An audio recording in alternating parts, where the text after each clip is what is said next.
За Батнарамдлаг шүүх гэлээ. За би нэг асуулт асууя.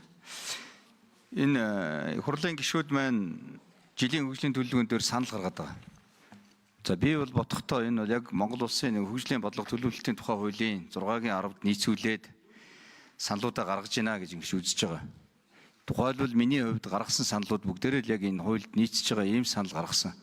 6-гийн 10-ийн 1 дээр 6-гийн 10-ийн 2 дахыг одоо жишээлбэл хангасан. Өөрөөр хэлбэл 6-гийн 10-ийн 1 дээр засгийн газрын бодлого чиглэлд нийцсэн байх, тусгагдсан байх ёстой.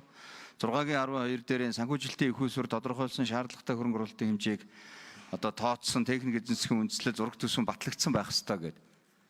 Яг энэ нийтийн дагуу батлагдчихсан, бүр магадлал нь хийгдчихсэн ийм төслүүдийг жишээл би санал болгож оруулсан. Тэгээ энэ дээрээ би яг энэтэй холбоотой би асуух гэдэг. Эзэн засгийн хөгжлийн яам, сангийн яамнаас.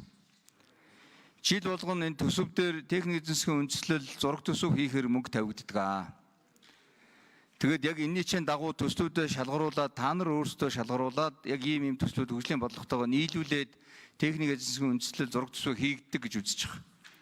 Тэрний чинь дагуу магадлал нь хийгддэг гэж үзэж байгаа. Тэгээ магадлал нь чинь бол төсвийн тухай хуулиараа билүү чинь барилгын хуулиараа 2 жилийн хугацаанд магадлал нь хүчинтэй байдаг. 3 дахь жил рүү болохоор магадлал нь хүчингүй болчихдог. Одоо тийм ажлууд айгүй олон байна л да.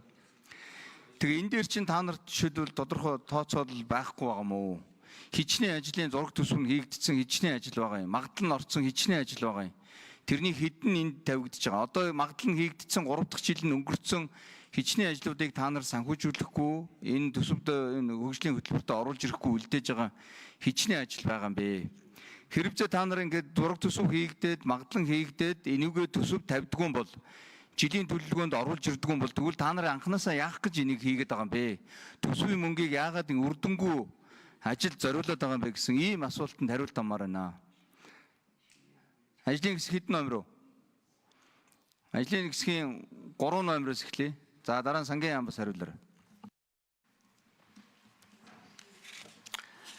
Тэгэхээр 27 оны одоо хувьд ТЭЗ их усүрийн шаардлагатай хэсгэд манай ажлын хэсэг бэлтэж байгаараа зөвхөн улсын хурлын гишүүдээс 2027 оны төлөвлөгөөнд бол нийтдээ 11 төсөл арга хэмжээ хэмжээнд 608 тэрбум төгрөгийн 24 оны төлөвлөгөөнд бол тусгагдсан байдаг. За энэ арга хэмжээний үнэлгээг 24 оны байдлаар авч үзэхэд бол нийтдээ нэг 28% л хэрэгжилттэй гарсан байгаа юм.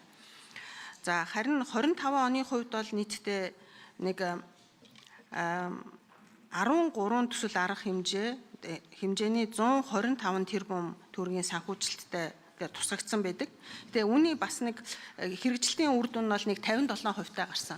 За яагаад ингэж энэ хэрэгжилтийн үр дүн өмнөх оноосоо ийм илүү өндөр гарваа гэдэг ингээ үзэхээр 2024 оны хувьд бол улсын хөгжлийн 25 оны төлөвлөгөө нь 10 сард улсын хурлаар хэлэлцэгдсэн байдаг. Өөрөөр хэлбэл төсвийг өргөн барьсны дараагаар хэлэлцэгдсэн учраас тэнд байсан саналууд нь тусгагдаад эндээсээ давхцал үүсээд гарсан учраас одоо хэрэгжилтийн үр дүн нь 57% таа гэж гарч байгаа.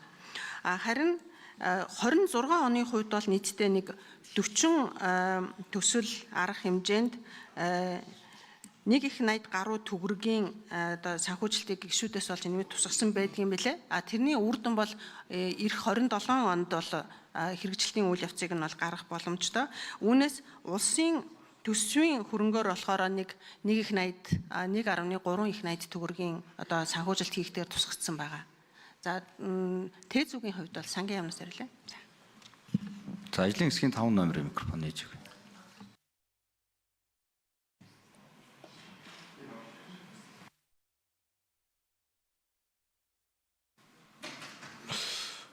Сангийн яам анар зоёол гишүүний асуултанд хариулъя.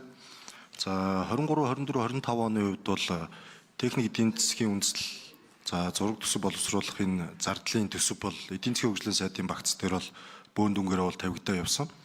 За 23 онд бол нийтдээ 40 тэрбум.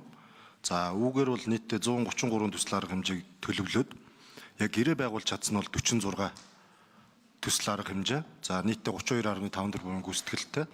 За 24 онд бол нийтдээ бас 40 тэрбум тавигдсанаас 78 төсөл арга хэмжээ төлөвлөөд яг гэрээ байгуулж чадсан 62, гүйцэтгэл нь бол 29.8 тэрбум гарсан.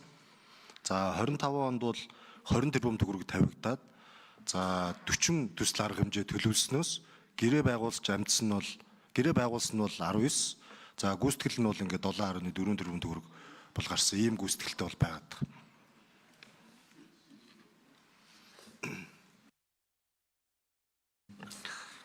За баярлалаа. Тэгээ удахгүй бас 2025 оны төсвийн одоо гүйцэтгэл орж ирнэ. Тэр үед бас манай гишүүд бас нэлээдгүй анхаарал хандуулах нь зөв бахаа гэж ингэж бодож байгаа. Саяны асуудал бол чухал асуудал байгаа. Энтэй бас жилийн төлөвлөгөөтэй уялдаатай асуудал байгаа гэсэн ийм саналаа хэлье. За ингээд гишүүд асуулт асууж дуслаа.